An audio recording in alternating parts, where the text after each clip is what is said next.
क्या प्रेगनेंसी के 8 मंथ में बेबी की डिलीवरी होना रिस्की है? क्या बेबी अगर डिलीवर हो जाए तो उसके जिंदा रहने के चांसेस 0 होते हैं? क्या 8 मंथ में आपको मूवमेंट बिल्कुल नहीं करना चाहिए क्योंकि बेबी नीचे गिर सकता है?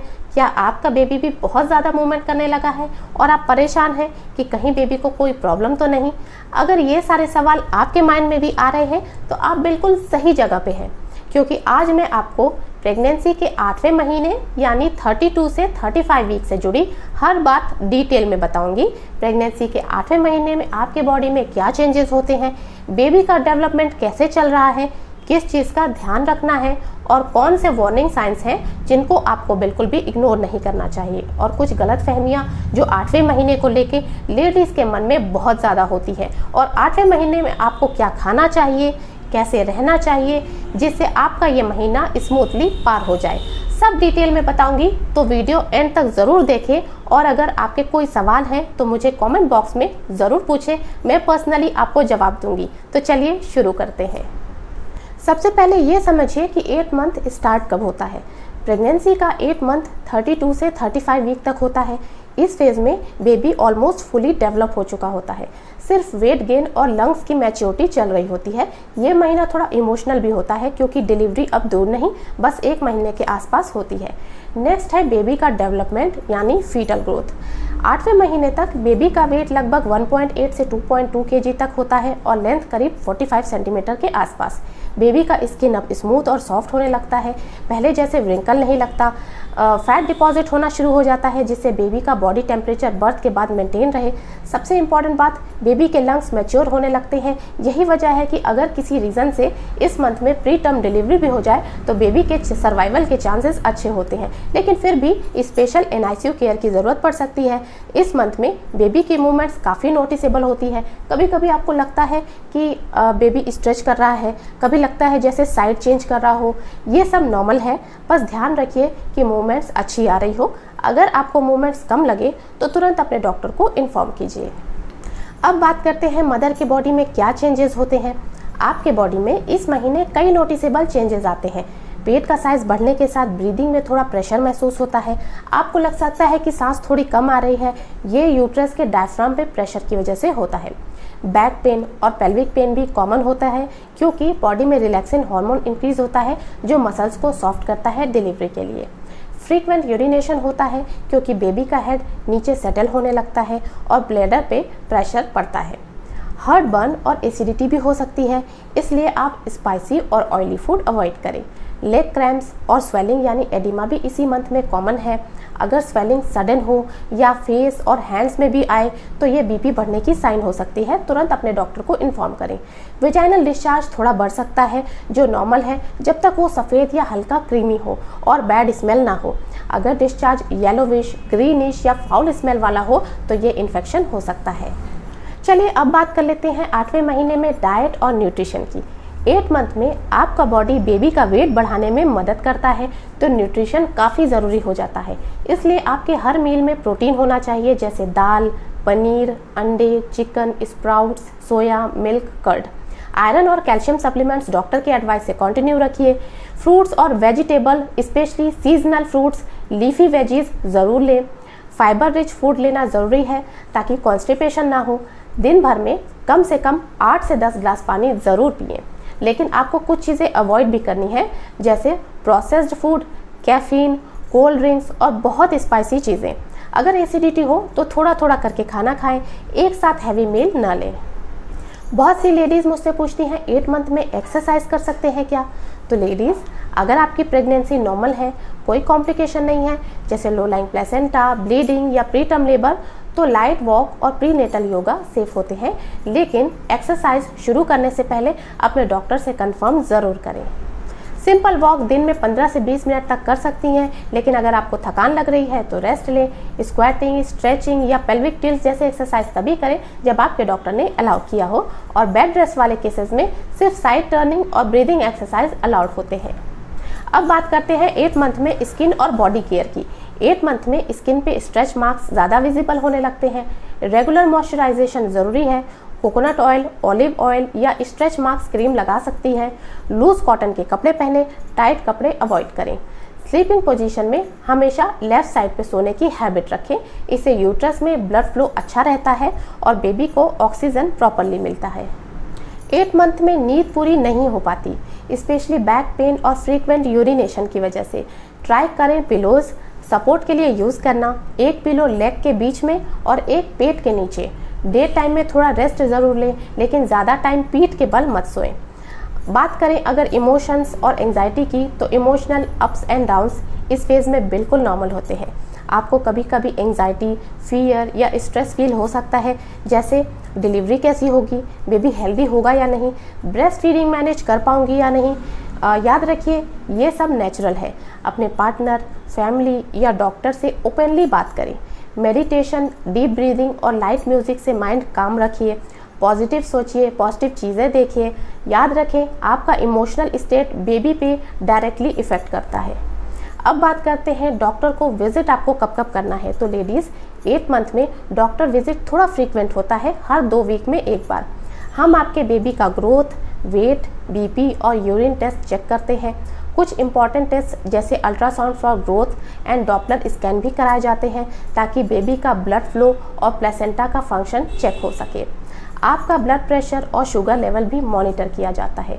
अगर कोई अनयूजुअल सिम्टम्स हो, जैसे पेन, फ्लूइड लीक, ब्लीडिंग या बेबी मूवमेंट कम हो, तो डिले मत करें, तुरंत अपने हॉस्पिटल विजिट करें। अब बात करते हैं डिलीवरी प्रिपरेशन की। 8 मंथ तक आपको हॉस्पिटल बैग रेडी कर लेना चाहिए। अपने बैग में ये ज़रूरी चीज़ें ज़रूर डालें, जैसे आपके medical reports, comfortable night gown, baby के कपड़े, डायपर्स, नर्सिंग ब्रा और पैड्स और टॉयलेटरीज। ये सब रेडी रखने से लास्ट मिनट पैनिक नहीं होता। इस टाइम आप अपने बर्थ प्लान पर भी सोच सकती हैं। नॉर्मल डिलीवरी या सी सेक्शन अगर मेडिकल रीज़न है तो डॉक्टर से डिस्कस करें कि आपका सर्विक्स कैसे प्रिपेयर हो रहा है और बेबी का हेड पोजीशन क्या है। अब एक इम्पॉर्टेंट बात, कुछ सिम्टम्स ऐसे होते हैं जो बिल्कुल भी इग्नोर नहीं करने चाहिए, जैसे वेजाइनल ब्लीडिंग या पानी का लीक होना, बेबी मूवमेंट्स कम हो जाना, पेट में कॉन्टिन्यूअस टाइटनेस या पेन, हेडेक, ब्लड विजन यानी आंखों के आगे धुंधला दिखाई देना, चेहरे या हाथों पे स्वेलिंग, ये सब हाई बीपी के साइन हो सकते हैं, और फीवर या सीवियर वॉमिटिंग। अगर इनमें से कोई भी सिम्टम्स दिखे तो इमीडिएटली अपने गायनेकोलॉजिस्ट से कांटेक्ट करें या हॉस्पिटल चले जाएं। सेल्फ मेडिकेशन बिल्कुल भी मत करें। अब बात करते हैं प्रेगनेंसी के 8 मंथ की कुछ गलतफहमियां यानी मिथ और उनके facts. Myth number 1, 8 month dangerous होता है, बेबी कभी भी गिर सकता है। फैक्ट, नहीं, 8 मंथ नेचुरली डेंजरस नहीं होता। इस टाइम बेबी का ग्रोथ ऑलमोस्ट कंप्लीट होता है, पर लंग्स और ब्रेन अभी मैच्योर हो रहे होते हैं। अगर डिलीवरी इस मंथ में हो भी जाए तो बेबी सरवाइव कर सकता है, लेकिन NICU केयर लग सकती है। सो थोड़ा एक्स्ट्रा रेस्ट और डॉक्टर फॉलोअप ज़रूरी होता है, पर यह फेज खुद में डेंजरस नहीं होता।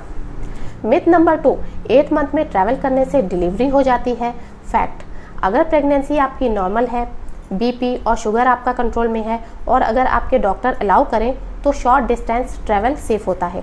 लॉन्ग जर्नी स्पेशली रोड या फ्लाइट अवॉइड करनी चाहिए, क्योंकि लॉन्ग सिटिंग से स्वेलिंग और डिस्कम्फर्ट बढ़ता है। सो ये मिथ है कि ट्रैवल करने से डिलीवरी हो जाएगी। मिथ नंबर 3, 8 मंथ में बिल्कुल मूवमेंट नहीं करना चाहिए। फैक्ट, ये पुरानी सोच है। आज के टाइम में अगर डॉक्टर ने बेड रेस्ट स्पेसिफिकली नहीं बोला है तो लाइट वॉक और माइल्ड स्ट्रेचिंग सेफ होते हैं। ये सर्कुलेशन और डाइजेशन दोनों के लिए अच्छे हैं। बस ओवर एक्सर्शन और जंपिंग से बचना चाहिए। मिथ नंबर 4, 8 मंथ में दूध या कोकोनट वाटर नहीं पीना चाहिए, बेबी स्लिपरी हो जाता है। फैक्ट, बिल्कुल गलत, ये सिर्फ एक मिथ है। कोकोनट वाटर और मिल्क दोनों ही हेल्दी ऑप्शंस हैं। ये बॉडी को हाइड्रेटेड रखते हैं, एसिडिटी और कॉन्स्टिपेशन कम करते हैं। बेबी स्लिपरी होने का कॉन्सेप्ट सिर्फ बिलीफ है, मेडिकल रियलिटी नहीं है। मिथ नंबर 5, 8 मंथ में ऑयल या मसाज करने से या बेली टच करने से लेबर लग सकता है। Fact, normal gentle oil massage safe होता है, लेकिन स्ट्रॉन्ग प्रेशर या एब्डोमेन मसाज अवॉइड करें। लाइट ऑयलिंग से स्किन के स्ट्रेच मार्क्स कम होते हैं और रिलैक्सेशन मिलता है। बेबी को टच करने से डिलीवरी नहीं होती, ये सिर्फ एक मिथ है। मिथ नंबर 6, 8 मंथ में अल्ट्रासाउंड कराना बेबी के लिए हार्मफुल है। फैक्ट, बिल्कुल नहीं, अल्ट्रासाउंड सेफ होता है। 8 मंथ में ग्रोथ स्कैन या डॉपलर स्कैन इम्पॉर्टेंट होते हैं, ताकि हम बेबी का ब्लड फ्लो और प्लेसेंटा फंक्शन चेक कर सके। इससे बेबी के हेल्थ के बारे में एक्यूरेट इंफॉर्मेशन मिलता है। मिथ नंबर 7, 8 मंथ में बेबी फुल डेवलप हो जाता है, अब कुछ फर्क नहीं पड़ता। फैक्ट नहीं, ये गलत है। 8 मंथ में बेबी के लंग्स और ब्रेन डेवलपमेंट चल रहा होता है, इसीलिए हम चाहते हैं कि बेबी एटलीस्ट 37 वीक्स तक वार्म में रहे। 8 मंथ में बॉर्न बेबी हेल्दी हो सकता है, लेकिन फिर भी थोड़ा इमेच्योर होता है।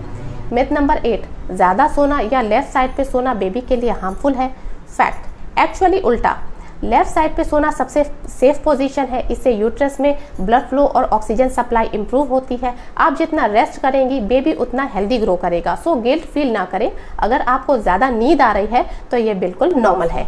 मिथ नंबर 9, बेबी के ज़्यादा मूवमेंट का मतलब बेबी परेशान है। फैक्ट, बेबी का एक्टिव मूवमेंट एक गुड साइन है।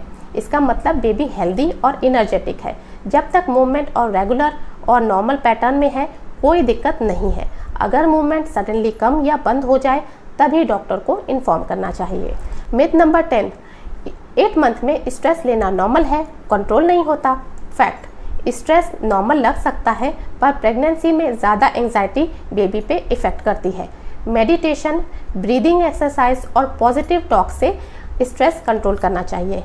Happy mind is equal to healthy baby. अब बात कर लेते हैं कुछ कॉमन क्वेश्चंस की जो 8 मंथ में अक्सर मुझसे पूछे जाते हैं। क्वेश्चन नंबर 1, क्या 8 मंथ में ट्रैवलिंग सेफ है? अगर प्रेगनेंसी नॉर्मल है और आपके डॉक्टर अलाउ करें तो शॉर्ट डिस्टेंस ट्रैवल सेफ है, लेकिन लॉन्ग जर्नी अवॉइड करें। हमेशा अपनी मेडिकल रिपोर्ट्स अपने साथ रखें और ट्रैवलिंग कम से कम करें। नंबर 2, बेबी का हेड कब नीचे आता है? यूजुअली बेबी 32 to 34 वीक्स तक हेड डाउन पोजीशन में आता है। अगर नहीं आया तो हम 36 वीक तक मॉनिटर करते हैं। कभी कभी ऑटोमेटिकली टर्न भी हो जाता है। नंबर 3, बेबी मूवमेंट्स कितने नॉर्मल होते हैं? दिन में 10 से 12 नोटिसेबल किक्स नॉर्मल होते हैं।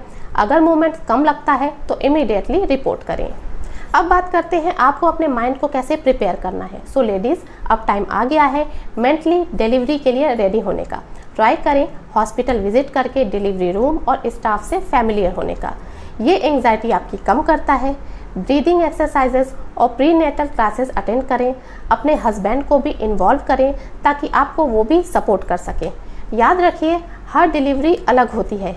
किसी में लेबर नेचुरली शुरू होता है तो किसी में इंड्यूस करना पड़ता है और कभी कभी सी सेक्शन भी नेसेसरी होता है। मैं आपको एक बात हमेशा कहना चाहती हूँ, safe delivery is more important than normal delivery. Baby और मदर दोनों का हेल्दी रहना सबसे ज़्यादा ज़रूरी है। 8 मंथ में सेल्फ केयर पे भी ध्यान देना ज़रूरी है, जैसे ज़्यादा स्ट्रेस ना लें, बाहर का ऑयली फूड अवॉइड करें, रेगुलर वॉक और स्ट्रेचिंग करें, हाइड्रेटेड रहें, अपने डॉक्टर के अपॉइंटमेंट मिस ना करें, खाली पेट ना रहें, अच्छी म्यूज़िक, बुक्स और पॉजिटिव थॉट से अपने दिन को पीसफुल बनाएं। ये महीना थोड़ा टफ लग सकता है, बॉडी हेवी लगती है, नींद कम आती है और एंग्जाइटी बढ़ जाती है, लेकिन याद रखिए हर डिस्कम्फर्ट एक ब्यूटीफुल एंडिंग की तरफ ले जा रहा है। बस अपने डॉक्टर के कॉन्टैक्ट में रहिए, बेबी के मूवमेंट्स पे ध्यान रखिए और पॉजिटिव सोच रखिए। आपका बेबी आपके अंदर परफेक्टली ग्रो कर रहा है। हर दिन आप एक स्ट्रांग मदर बन रही हैं। दोस्तों, ये था डिटेल गाइड प्रेगनेंसी के 8 मंथ के बारे में। मिलती हूँ नेक्स्ट वीडियो में, तब तक के लिए टेक केयर।